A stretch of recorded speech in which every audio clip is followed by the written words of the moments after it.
வணக்கம். இப்போ நீங்கள் படத்தில் பார்த்துட்டு இருக்கிறது பவுசோலசியா இண்டிகா அப்படின்னு சொல்லக்கூடிய ஒரு தாவரம். இந்த தாவரத்துக்கு வந்து பழைய காலத்தில் ஒரு தமிழ் பெயர் உண்டு. அதாவது பார்த்தீங்கன்னா அந்த தமிழ் பெயர் கொஞ்சம் வித்தியாசமாக இருக்கும். நூல்களில் வந்து பரவலாக பார்க்க முடியாது. ரொம்ப பழைய காலத்து நூல்களில் இதை பற்றிய குறிப்புகள்லாம் உண்டு. இது வந்து விஷகரப்பா அப்படின்னு சொல்லக்கூடிய ஒரு தாவரம். விஷகரப்பா அப்படின்னு சொல்லக்கூடிய அளவுக்கு இது ஒரு காரண பேராக கூட அமைஞ்சிருக்கலாம். ஏன்னா கடுமையான கரப்பான் நோய்களில் இதை பயன்படுத்தியிருக்காங்க. குழந்தைகளுக்கெல்லாம் கூட பயன்படுத்தியிருக்காங்க. அவ்வளோ ஒரு அற்புதமான ஒரு ஸ்கின்னுக்கு ஒரு அற்புதமான ஒரு தாவரம். அதை விடுத்து பௌத்திரத்தில் இது எப்படி வேலை செய்யும் அப்படின்றத நம்ம பார்ப்போம். இந்த தாவரம் பார்த்திங்கன்னா ரொம்ப சர்ப்ளஸாக கிடைக்கும். இதிலே பவுசோலசியா இண்டிகா அப்படின்னு சொல்லக்கூடியது இந்த தாவரம். இதிலே ஜைலேனிகா அப்படின்னு ஒரு வெரைட்டி இருக்குது. ரெண்டுக்கும் ஒரே மாதிரி குணம் தான்.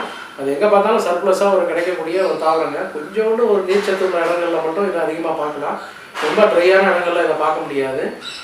ஏன்னா இது வந்து கொஞ்சம் நீர் சத்து உள்ள நீர்வாழ் தாவரம் கூட சொல்லலாம். நீர்கள் நிலைகளில் அதிகமாக இது முளைச்சிருக்கிறத நம்ம பார்க்கலாம். இந்த ரெண்டு வெரைட்டிக்கும் இதே குணம் தான். இந்த தாவரம் கிடைச்சதுன்னா நீங்கள் தேவையான அளவு கொண்டு வந்து நல்லா அரைச்சி ஒரு சின்ன அருநெல்லிக்காய் அளவுக்கோ இல்லை கொஞ்சம் பெரிய நெல்லிக்காய் அளவுக்கோ ஒரு நாளைக்கு ஒரு 3 நேரம் சும்மா அந்த விழுத வாயில் போட்டு நீங்கள் தண்ணி குடித்தாலே போதுமானது. இல்லை தண்ணியை தெளித்து இடித்து சாறு எடுத்து ஒரு டம்ளர் குடித்தா கூட போதுமானது. இப்படி இந்த விழுத அரைச்சியும் ஒரு 3 நேரம் 4 நேரம் வியாதியோட தீவிரத்துக்கு தகுந்த மாதிரி வெறும் வயிற்றில் சாப்பிடலாம். இல்லை சாராக எடுத்து கூட ஒரு 3 நேரம் 4 நேரம் கூட வெறும் வயிற்றில் சாப்பிடலாம். வெறும் வயிறுனா காலம்பரை, சாயந்தரம், மதியானம், ராத்திரி இப்படி ஒரு 4 நேரம் வெறும் வயிறு ஒரு டைம் ஃபிக்ஸ் பண்ணிங்க. ஆகாரம் இல்லாத ஒரு வெறும் வயிற்றில் இதை நீங்கள் சாப்பிட்ணும். பத்தியங்கள்லாம் முன்னாடியே சொன்ன மாதிரி பௌத்திரத்துக்கு என்ன மாதிரி பத்தியங்களோ அதை கடைப்பிடிச்சா போதுமானது. எப்படிப்பட்ட பௌத்திரமாக இருந்தாலும் சீக்கிரமாக சௌரியமாகிடுங்க.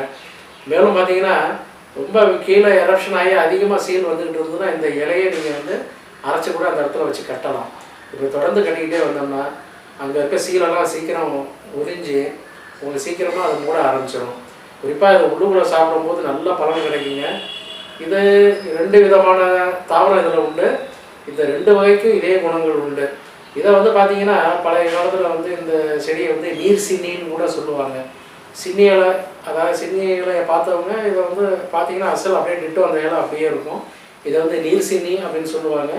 சில இடங்களில் இதை வந்து பாறை உருக்கி அப்படின்னு சொல்கிறாங்க. பாறை உருக்கின்னு சொல்லி ஒரு காரண பேர் வச்சு இது வந்து கிட்னியில் இருக்க கல்லெல்லாம் உடைக்கும் அப்படின்னு சொல்லிகிட்டு இருக்காங்க. அது ஒரு தவறான கோட்பாடு. கிட்னியில் இருக்க கல்லை உடைக்கிறதுக்கு இந்த தாவரத்துக்கு அவ்வளோ பவர் கிடையாது. இருந்தாலும் இதை போய் பாறை உருக்கின்னு சொல்லிகிட்டு இருக்காங்க. பாறை உருக்கின்ற தலைப்பில் ஏகப்பட்ட தாவரங்கள் நம்ம முன்னோர்கள் சொல்லி வச்சுருக்கிறாங்க. இதை வந்து பாறை உருக்கி அப்படின்னு சொல்கிறது ஒரு தவறான செய்தியாகும். மேலும் பார்த்தீங்கன்னா இதில் ரொம்ப ஒரு அற்புதமாக இன்னொரு விஷயம் இருக்குது. இப்போ பார்த்தீங்கன்னா ஸ்கின்னை வந்து அப்படியே அருமையாக ப்ளீமிஷிங் பண்ணுங்க. ஸ்கின்னை அழகாக்கிறதுல இந்த தாவரத்துக்கு மிஞ்சி எந்த தாவரமும் பார்க்க முடியாது. இந்த இலையை பழைய காலத்தில் என்ன பண்ணுவாங்க, ஒரு ஆரோக்கிய குறியெல்லாம் உபயோகப்படுத்துவாங்க. பார்த்தீங்கன்னா இதை அரைச்சி இதோட ஒரு தயிரோ இல்லை பசும்பாலோ கலந்து வச்சுக்குவாங்க. சில பேர் பார்த்தீங்கன்னா புளியோட கரைசலை இந்த சேப்போட கலந்து தலை உடம்பு ஃபுல்லாக தேய்ச்சி ஊற வச்சு குளிப்பாங்க. இப்படி குளிக்கிறதுனால பார்த்தீங்கன்னா தலையில் பேன் பொருள்லாம் வராது, ஹேரும் நல்லா க்ரோத் ஆகும், முடியும் உதிராது. மேலும் பார்த்தீங்கன்னா ஸ்கின்னு அவ்வளோ அழகாக ஆகிடுங்க. அதாவது சுருக்கங்கள்லாம் மறைஞ்சி நல்லா நிறம் கொடுத்து அவ்வளோ அழகாக வளவளப்பாக நல்லா நிறமிகள்லாம் தூண்டி ரொம்ப ஒரு அற்புதமான ட்ரை ஸ்கின்னுக்காரங்களாம் அதை குளித்தாங்கன்னா அவ்வளோ அழகாக இருப்பாங்க. அதனால் இது வந்து உங்களுக்கு வந்து அழகு ஸ்தானத்துக்கும் நீங்கள் அதை பயன்படுத்தலாம், சாதாரணமாக பயன்படுத்தலாம்.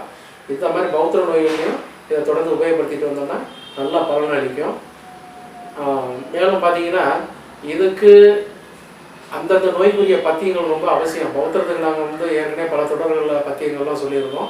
அதை நீங்கள் கடைப்பிடிச்சா போதுமானது. இப்போ அதை விடுத்து இன்னொரு தாவரத்தை உங்களுக்கு நான் அறிமுகப்படுத்துகிறேன். இது ஏற்கனவே நாங்கள் பல தொடர்களில் இதை பற்றி நாங்கள் நிறையா சொல்லியிருக்கோம். இந்த செடி எல்லாருக்கும் ஒரு தெரிஞ்ச ஒரு செடி தான், தழுதாலை அப்படின்னு பேர். இதே நாங்கள் வந்து இதில் வந்து இந்த படத்தை காமிச்சிருக்கிறோம். தழுதாலை அப்படின்னு சொல்லக்கூடியது இது வந்து வெர்பீனியாசியே அப்படின்ற இனத்தை சேர்ந்தது. இது பார்த்தீங்கன்னா ப்ளீடிங் பைல்ஸில் ரொம்ப அற்புதமாக வேலை செய்யுங்க. ப்ளீடிங் பைல்ஸு அதே மாதிரி பார்த்தீங்கன்னா ஒரு வரல் மூலம் அப்படின்னு சொல்லக்கூடிய ஒரு விதமான ஒரு மூலம் உண்டு. இதை அனுபவிச்சவங்களுக்கு தான் தெரியும். வரல் மூலமோட சிம்டம்ஸ் எப்படி இருக்குன்னா ரத்தமே இருக்காதுங்க. ஆனால் பார்த்தீங்கன்னா கடுமையான மோஷன் போனால் கடுமையான வலி இருக்கும், போகிறதுக்கு முன்னாடி வலி இருக்கும், போயிட்டு வந்ததுக்கப்புறம் கடுமையான வலி இருக்கும். பார்த்தீங்கன்னா மேலே ஹேண்டல் வந்து பார்த்தீங்கன்னா லேக் ஆகிருக்கும். லேக் அப்படின்னா உள்ளுக்குள்ளே சுருங்கிடும். சில பேருக்கு ஆசன வாயை கூட சிறுத்து காணப்படும். இந்த மாதிரி ரொம்ப கஷ்டப்படக்கூடிய ஒரு விதமான ஒரு வரல் மூலம் உண்டு. அதில் பார்த்திங்கன்னா இச்சிங்கும் எரிச்சலும் ரொம்ப சர்ப்ளஸாக இருக்கும் அந்த இதில். ஆனால் இது வந்து ஒரு டிஃப்ரெண்ட்டான மூலம். இதில் நிறைய பேர் சஃபர் ஆகி கஷ்டப்படுறவங்களாம் இருக்காங்க. இதில் சர்ஜரி பண்ணி ஏமாந்தவங்களும் இருக்கிறாங்க. இந்த மாதிரி ஒரு வரல் மூலத்தில் சில நேரங்களில் ரத்த மூலத்துக்கும் இந்த தாவரம் ரொம்ப அற்புதமாக பயன்படும். இது தேவையான அளவுக்கு இந்த இலைகளை நீங்கள் கைப்பிடி அளவுக்கு ஒரு உருவி ஒரு பாத்திரத்தில் போட்டு தேவையான அளவுக்கு தண்ணீர் விட்டு தேவையான அளவுக்கு கொஞ்சோண்டு உப்பை போட்டுடணும். அதோட போட்டுட்டு ஒரு 4 டம்ளர் தண்ணி ஊற்றிடுங்க. ஒரு 1/4 டீஸ்பூன் உப்பை போட்டுருங்க. இலை ஒரு கைப்பிடி அளவுக்கு எடுத்து இதை நீங்கள் சும்மா அப்படி நசுக்கி அப்படி கையால் குறைச்சி அப்படி போட்டாலே போதுமானது. இல்லைன்னா நசுக்கி போட்டாலும் போதுமானது. அடுப்பில் ஏற்றி நல்லா கொதிக்க வைங்க. ஒரு 2 டம்ளர் ஆனோடனே இறக்கி ஆற வச்சு வடிகட்டிட்டு அந்த 2 டம்ளரே வந்து நீங்கள் காலம்பரை சாயந்தரம் குடிச்சிக்கிட்டு வந்தாலே போதுமானது. வியாதி தீவிரமாக இருந்தால் ஒரு நாளைக்கு 4 நேரம் கூட வெறும் வயிற்றில் சாப்பிடலாம்.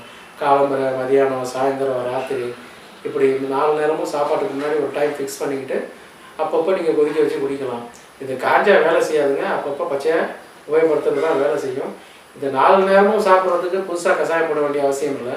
காலம்பரம் நல்லா தேவையான அளவுக்கு ஒரு 4 கைப்பிடி அளவு கூட போட்டு இன்னும் தேவையான அளவுக்கு உப்பை போட்டு நல்லா கொதிக்க வச்சு வடிகட்டி குடித்தாலே போதும்.